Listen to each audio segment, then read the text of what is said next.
iniciando mais um Amadcast e hoje nós vamos falar sobre controladoria jurídica. Gente, quem está aqui, nós convidamos a Carmélia, que é expert, a Carmélia Alves, para falar sobre esse assunto. E eu vou tirar, particularmente, todas as minhas dúvidas. Bem-vinda, Carmélia. Obrigada pelo convite. Antes da gente iniciar, até para a nossa audiência te conhecer mais, saber do seu trabalho, conta um pouco da sua carreira, Carmélia, e como que você chegou nessa parte de gestão, de controladoria. Vamos lá, Ana, eu falei que quando eu completasse mais de 10 anos de formada, né, que eu ia parar de contar. Então, desde quando eu iniciei na advocacia, eu sempre gostei dessa parte de gestão. Então, primeiro eu trabalhei em departamento jurídico e aí a gente tinha aquela necessidade de dados dos escritórios de advocacia. E percebia que o escritório nunca conseguia entregar, de fato, o que o departamento jurídico desejava. Depois que eu saí desse departamento e fui efetivamente advogar, eu percebi que a gente, por formação, não aprendia a entregar esse tipo de informação, de dados, de métricas, né? Foi quando eu comecei a me especializar nessa área, fazendo curso, né?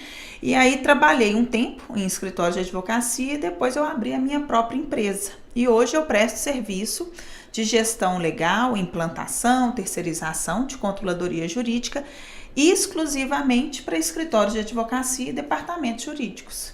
Muito bacana. Assim, muita gente já deve saber, quem me conhece, eu fui coordenadora por anos, eu sei a importância, né, dessa parte de controladoria. Então, assim, eu gosto muito. Hoje, atualmente, eu que faço essa parte no meu escritório, mas, assim, é um olhar que hoje a gente vê que mudou muito. Antigamente, ninguém prestava muita atenção nessa questão da controladoria. E hoje a gente percebe como que a mentalidade mudou e o destaque e a relevância que tem hoje no escritório a parte de controladoria, porque ela vai acabar deixando o escritório, às vezes, o advogado mais livre para as outras atividades. É isso aí. Então, acaba que a gente rende mais, a gente consegue otimizar muita coisa, assim, eu acho fantástico, eu acho que tem que ter, é óbvio que não é todo mundo que consegue no início, né, contratar alguém específico para esse setor, mas o próprio advogado eu entendo que ele pode fazer como eu faço hoje, né? Sim. O meu escritório, ele não é um escritório enorme, então eu que fico a cargo dessa função mesmo.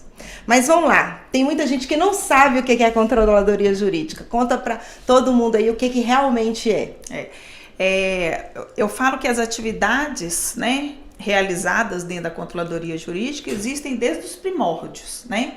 Mas o termo controladoria jurídica, ele existe há um pouco mais de 7, 8 anos, né? Porque antes essas atividades realizadas pela controladoria eram realizadas pelas secretárias ou até mesmo os próprios advogados, que é aquela parte administrativa, burocrática do direito, né? Aquilo que a gente não aprende na faculdade. E muitos não gostam também. E muitos não gostam. Então, toda a parte de cadastro de processo, tratamento de publicação, protocolo, guia, né? Controle ali da baixa do prazo, diligências. Então, é toda aquela parte administrativa que vai dar ali todo o embasamento para que a equipe técnica foque efetivamente somente na linha teses, doutrinas, jurisprudências, peças, audiências. Tá? Então esse o papel primordial da controladoria e através da execução dessas atividades a controladoria consegue entregar métricas, resultados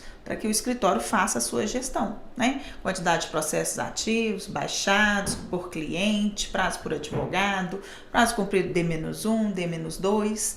Então, tem que estabelecer esses fluxos e procedimentos para conseguir esses resultados. E assim, eu sei que uma peça fundamental e uma ferramenta, aliás, que nos ajuda muito é o programa jurídico. Vocês recomendam, você particularmente recomenda algum programa? Ou qual que é o olhar do advogado na hora que ele vai fazer essa contratação de um software jurídico? O que ele deve atentar que tenha naquele software? Porque hoje tem vários no mercado. A gente fica às vezes até um pouco perdido, troco, não troco, porque tem uns que são muito completos. E eu confesso que nem tudo que tem dentro do programa eu consigo utilizar, isso é normal. Eu já particularmente atuei com 2 sistemas, gosto muito, mas assim, tem uns que a gente sabe que é mais fácil de lidar, às vezes a forma de apresentação, layout, alguma coisa tem diferença, né? Aí eu não sei se você gosta mais de um, se puder falar, a gente também, né? Pode ter um olhar diferente para esse software, mas o que a gente realmente precisa saber na hora de fazer a contratação, o advogado? É uma das perguntas que eu mais respondo. Carmélia, qual que é o melhor software jurídico? Não existe o melhor software jurídico. Existe aquele que melhor se adequa ao seu negócio, né? Então, você tem que entender o que você deseja que aquele software te entregue. Uhum. Então, se você precisa de um controle de timesheet, ele tem que te oferecer isso. Se o seu escritório atua mais no consultivo ou no contencioso, se você tem carteira de massa, se não tem. Então, tudo isso você vai levar em consideração, porque o software ele tem que te entregar certas funcionalidades. Então, por exemplo, se você tem uma carteira muito grande, você precisa, às vezes, de um gerador de peça, de um workflow, que é o disparo de prazos automáticos. Você precisa de mais automação dentro desse software para que o seu trabalho fique mais célere, né? Se é um escritório com uma carteira menor, aí você, às vezes, não precisa de um software tão robusto, né? Basta, às vezes, que ele te traga ali as publicações dentro do sistema, que você consiga agendar os prazos vinculados, fazer os cadastros, né? Cadastrar os seus contratos de honorários dentro do sistema com as regras de cobrança para que você consiga fazer o faturamento de dentro desse software. Então, a gente sempre tem um rolzinho de perguntas, né, que a gente faz ali, quantidade de processos, área de atuação, por exemplo, quem trabalha muito com trabalhista, aí tem que ter uma aba específica com aquelas informações do trabalhista. O imobiliário tem informações também ali necessárias. Imobiliário que muitas vezes trabalha também com cobrança, tem uma aba específica também de cobranças. Então, tudo isso tem que ser levado em consideração para a escolha daquele software, tá? E outra coisa assim que você pode compartilhar conosco, alguma dica no procedimento, eu mesmo... Dica boba, gente, mas aí é eu que adotei isso na minha vida, eu não sei nem de onde que eu tirei. Os nossos clientes, por exemplo, quando eu cadastro no sistema, e eu sempre fiz isso há anos, eu faço assim, eu coloco em caixa alta. E a parte contrária sempre, né, adversa fica normal. E eu sempre, porque pra mim, visualmente, na hora que eu olho, eu já identifico quem é o cliente do escritório e quem não é. É uma boa dica, vocês sugerem uma outra forma, porque eu acho que se fica tudo igual, eu na hora, quando eu bato o olho no sistema, eu já sei quem é meu cliente. Então, por quê? Porque ele já tá ali, eu não preciso pensar muito. Mas isso é uma coisa que eu adotei, não sei nem quando, mas foi. Eu não sei se é uma boa tática. É uma boa tática, tá? A gente destacar o cliente em caixa alta, ok?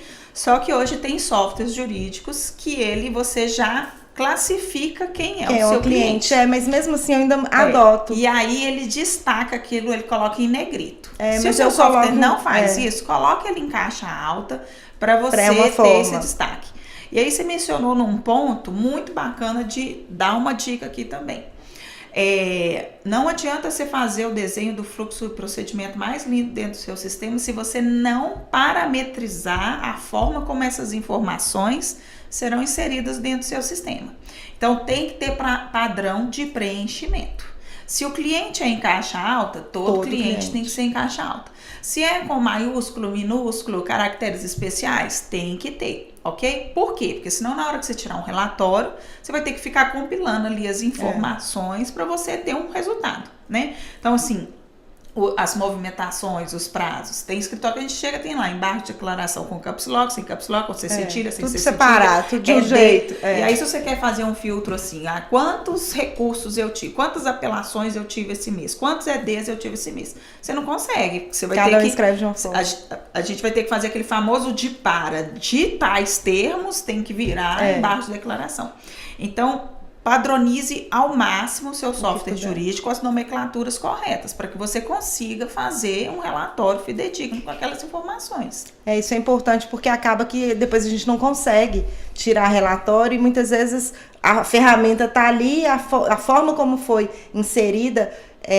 Tem muito software também que tem aquela questão de que o cliente pode entrar e ele próprio consultar. Isso. E aí, assim, nesse caso, que é igual ao meu, aí assim, o sistema ele já faz a captura dos andamentos processuais. Aí já fica de um jeito. Eu tento ficar Redigir, idêntico, né? como tá no processo. Aí já puxa de um jeito. Se a gente escreve da forma como de qualquer jeito, fica muito bagunçado. Eu tento aí na hora que você vai tirar um relatório, e o cliente também pode Tem acessar. acesso. E aí, óbvio, a gente marca o que pode, o que não pode, enfim. Mas ainda assim eu tento manter um padrão, porque a mim incomoda. Tem gente, bobagem não, mas pra mim eu acho que tem que ter, porque esteticamente fica muito ruim. Mas assim, eu acho que é a forma mais recomendada. Vocês sugerem também que tenha uma terminologia, ou na hora que for um relatório, porque às vezes tudo eu gosto de anotar. Conversou com o cliente, qual foi o teor da conversa, tá lá no sistema, como que foi. Entendeu? Conversei tal, falei tal coisa, ou dei o retorno de tal coisa, porque aí eu consigo ver o que está em andamento, o que não está em andamento dentro do escritório, o que está parado, porque tem que movimentar. Exato. Por mais, o processo, vamos supor que é um processo judicial, está concluído com o juiz, ou está aguardando uma citação, enfim. Mas às vezes a gente fez alguma movimentação ali, que seja pequena, de dar um retorno para o cliente, mas eu gosto, porque às vezes, e eu fico assim, a gente não está o tempo todo no escritório, qualquer pessoa que acessa aquilo ali pode passar essa informação. Então, acho que acaba que facilita até para o cliente. Ele não conseguiu falar com a pessoa responsável, ok, mas se não conseguiu, consegue falar com o substituto que pode ali passar essa ter informação. Ter um acesso à informação. Então, assim, acho que faço da forma correta. Isso aí. Eu não gosto muito desses softwares jurídicos que te traz os andamentos processuais e que você não trata esses andamentos processuais.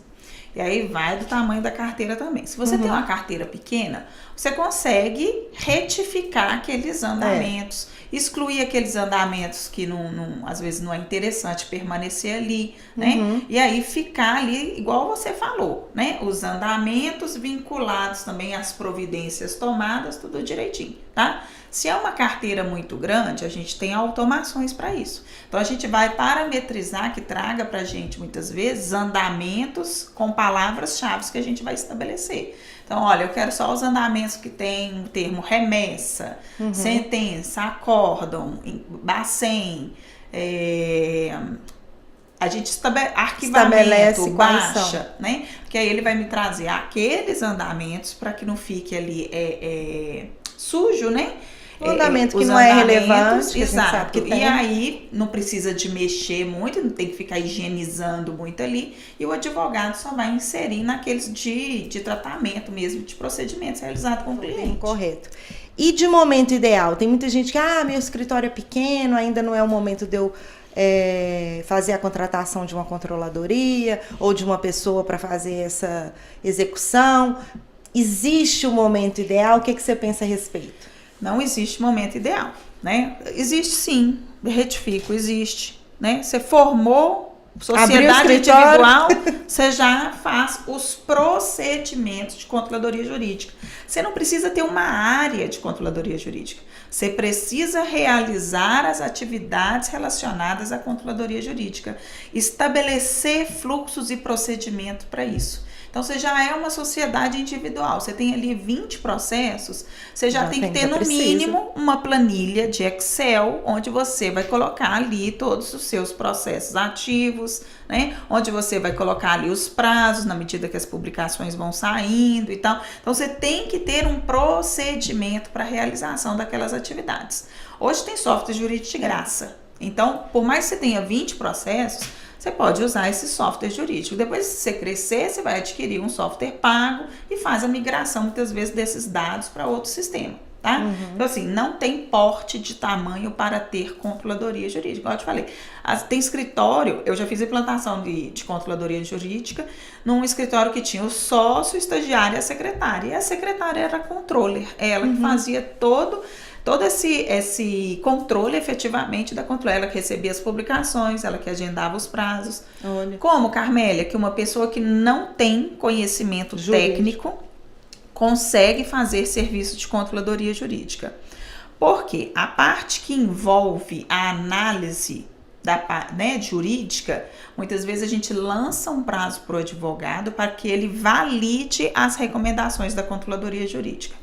A gente faz uma planilhinha de prazos padrões de acordo com cada tipo de publicação. Se é uma sentença da Justiça Comum, se é uma sentença do Juizado Especial, se é uma sentença da Justiça do Trabalho, o que você vai lançar? É DRO, é DRI, é de apelação. ok? Então a pessoa vai ler aquela publicação, ela viu ali sentença, ela vai já sabe agendar o que aqui. tem que fazer. E quando ela agenda os prazos, tem que ter aquele marco inicial, que é o dia da publicação. Então ela vai lançar para o advogado um verificar a publicação no dia da publicação e os prazos derivados daquela publicação.